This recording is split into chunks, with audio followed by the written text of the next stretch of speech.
খাওয়ার বাইরে ব্যক্তি বুদ্ধদেব ভট্টাচার্যের পছন্দগুলো কী কী যদি একটু বলেন। আমি ওনাকে প্রথম দিন যেরকম দেখেছি এখনও উনি ঠিক সেরকমই আছে। আমি প্রাক্তন মুখ্যমন্ত্রীর সহধর্মিণী বা স্ত্রী হিসাবে গর্বিত নয়, আমি গর্বিত বুদ্ধদেব ভট্টাচার্যের স্ত্রী। এরকম কোনো স্পেশাল রান্না আপনি ওনাকে করে খাইয়েছেন এরকম মনে পড়ে? আমার জীবনে উনি হলেন বুদ্ধদেব ভট্টাচার্য, মানুষ বুদ্ধদেব ভট্টাচার্য।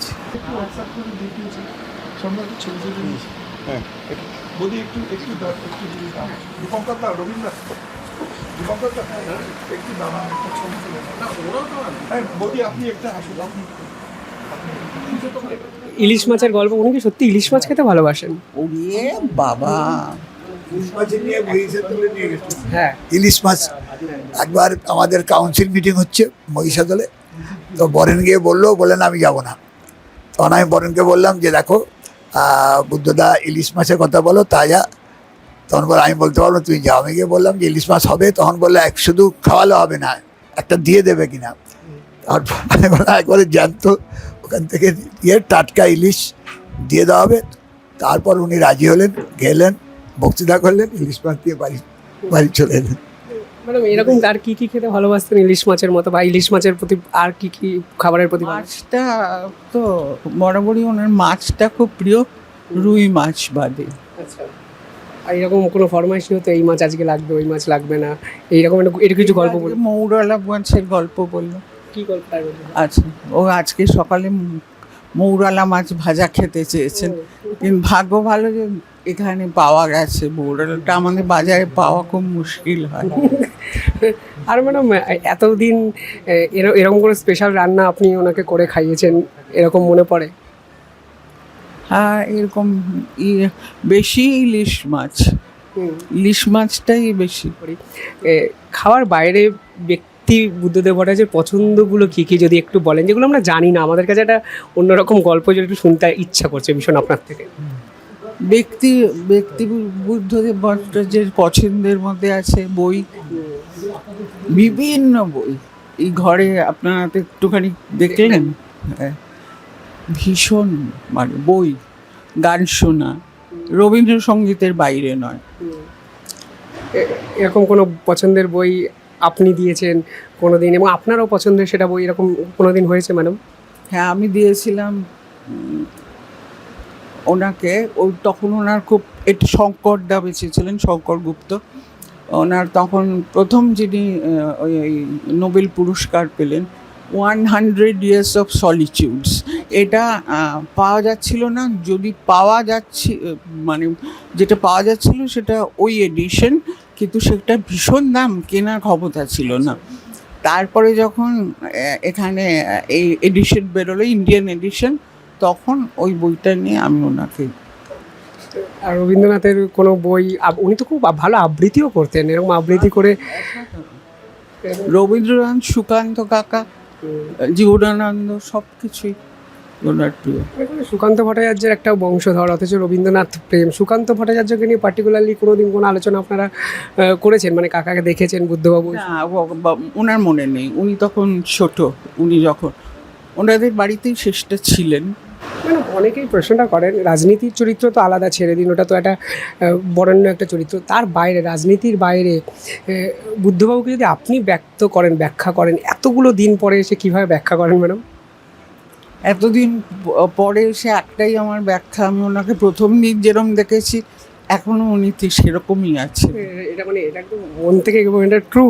একে অবশ্যই,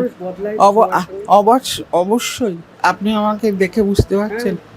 মানে আপনি প্রাক্তন মুখ্যমন্ত্রীর সহধর্মিণী হয়ে এরকমভাবে এত কাইন্ডনেস, এইটা কি আপনার? আমি প্রাক্তন মুখ্যমন্ত্রীর সহধর্মিণী বা স্ত্রী হিসাবে গর্বিত নয়, আমি গর্বিত বুদ্ধদেব ভট্টাচার্যের। করতে ইচ্ছা হচ্ছে, এখানে একটা মৃণাল সেনের ছবি দেখছি, উনিতে অনেকে বলে যে মানে মারা যাওয়ার 2 বছর আগে ওনার বাড়িতে প্রত্যেকবার মৃণাল সেনকে মৃণাল সেনের জন্মদিনে প্রত্যেকবার উনি যেতেন।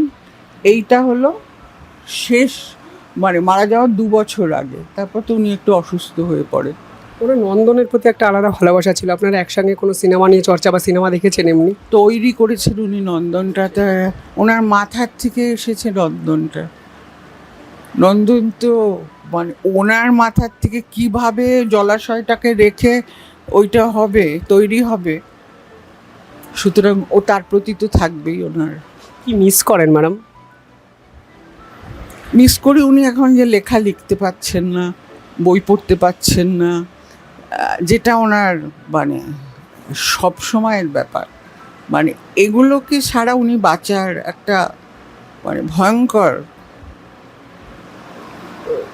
অনেকে ম্যাডাম দেখতে এলেন, চোখের জল ফেলেছেন, এত দূর থেকে মানুষ আসছে, নিঃসন্দেহে আমারও একটু আবেগপ্রবণ লাগছে। সব সময় আসেন, আমার সব সময় আবেগ তাড়িত হই এদের জন্যে। এরা সব সময় আসে, আরও আসবেন, আর পরে আপনারা হয়তো তখন চলে যাবেন, তখন আরও আসবেন, এরকম। বুদ্ধদেব ভট্টাচার্য এখন যেটা হয়েছে, রাস্তাঘাটে বেরোলেও একটা আলোচনা, আমাকে জিজ্ঞেস করা হয় উনি কেমন আছেন। এই চোখের জল আপনারা যে বাড়িতে দেখলেন, এরকম আমি অনেক পথে ঘাটে দেখেছি। অনেকে সামনাসামনি এসে বলেছেন যে বুদ্ধবাবু কেমন আছেন, মানে এই বিষয়গুলো কিভাবে রিয়াক্ট করেন? সামনে মানে একদম সামনেই, রাস্তাঘাটের সামনেই তো, রাস্তাঘাটে আর হবে কিভাবে রিয়াক্ট করেন ম্যাডাম? তখন মনে হয় না এই মানুষটা আমার মানুষ, আমাদের মানুষ, এইভাবে না, আমাদের সবার মানুষ, আপনাদেরও মানুষ, তাই তো। মানে আপনি উডল্যান্ডে, আমি দেখছিলাম উডল্যান্ড থেকে শুরু করে একদম আজও আপনি একইভাবে ওনার সঙ্গে দরজার বাইরে একইভাবে পাশে দাঁড়িয়ে আছেন, ছবি নিয়ে এলেন। এই লড়াইটা আপনারও কি কোথাও কি লড়াই ছিল, রাজনৈতিক লড়াই, মুখ্যমন্ত্রী হওয়া, মুখ্যমন্ত্রী পদ পরবর্তীকালে, তারপর ব্যক্তিগত এই আমি বললাম যে মুখ্যমন্ত্রী একেবারে শব্দটা বাদ দিয়ে দিন। আমার জীবনে উনি হলেন বুদ্ধদেব ভট্টাচার্য, মানুষ বুদ্ধদেব ভট্টাচার্য। মানে একটা প্রশ্ন করছি, আপনি উত্তর নাও দিতে পারেন। এই এই ঘরে আমি সত্যি করে বিশ্বাস করতে পারছি, এরা দেখুন প্রাক্তন মুখ্যমন্ত্রী বলতেই হচ্ছে, এরকম ঘরে আপনারা থাকেন। এখন যে দাপাদাপি আমরা বিভিন্ন দেখি, ঘর বাড়ি প্রাচুর্য গাড়ি, কীভাবে আপনি এই বিষয়টা ম্যাডাম দেখেন, কোনোদিন বলেন? এটা তো আমার কাছে খুব এর ব্যাপার না, সাধারণ ব্যাপার। আপনি এর থেকে মূল্যবান জিনিস আছে, আপনাকে আমি দেখাচ্ছি। যে বা এই বাড়িতে থাকা মানে সকলেই তো এরকম থাকেন। মুখ্যমন্ত্রী হয়েছিলেন বলেই কি আলাদা বাড়িতে যেতে হবে না? বুদ্ধদেব ভট্টাচার্য যা সেই জায়গায় থাকবেন। মানে সাধারণ মানুষের প্রশ্ন, উনি কেমন আছেন এবং আপনি দর্শকদের কি বলবেন? অনেকে ভাবেন যে কেমন আছেন বুদ্ধবাবু, একটা জিজ্ঞাসা যদি আপনি একটু বলেন। আপনারা সকলেই বলুন যে উনি যেন যতদিন থাকবেন ততদিন ঠিক থাকেন। ঠিক আছে, আজকে তো ওনার ভালো চাইবেন, একটা মনে হবে এত দূর থেকে ছুটে ছুটে ছুটে।